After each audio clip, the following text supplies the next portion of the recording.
అమ్మమ్మ మాటలతో వంటింటి చిట్కాలు.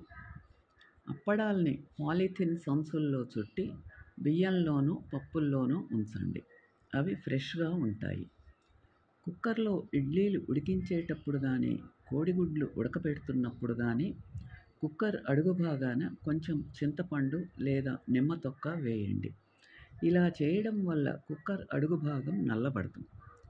సిల్క్ చీరలకు గంజి పెట్టాలంటే బకెట్ నీళ్లలో కొద్ది చుక్కల గమ్ము కలపండి. చిక్కటి గంజి తయారవుతుంది. వంకాయ, కాకరకాయ, గుమ్మడికాయల్లాంటి వాటిలో గింజలు ఎక్కువగా ఉన్నాయో లేదో తెలుసుకోవడానికి ఓ సులువైన పద్ధతి.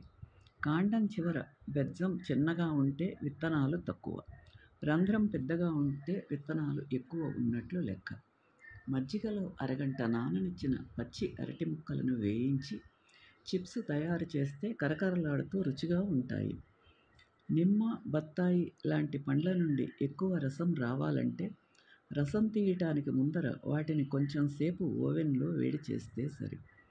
ఉడకబెట్టేటప్పుడు కోడిగుడ్లు పగిలిపోకుండా ఉండాలంటే ముందు వాటిని చల్లటి నీళ్లలో ఉంచాలి. సిలిండర్లో నుండి గ్యాస్ లీక్ అవుతున్న వాసన వస్తే భయం తగ్గించుకొని ముందుగా రెగ్యులేటర్ ఆపేయాలి.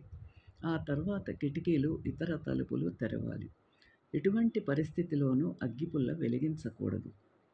వంట ఇంట్లో బొద్దింకలు చేరకుండా ఉండాలంటే తలుపుల గొళ్ళాల మీద, కిటికీల కమ్మీల మీద సాధారణ ఉప్పు లేదా టర్పెంటైన్ ఆయిల్ చల్లితే చాలు.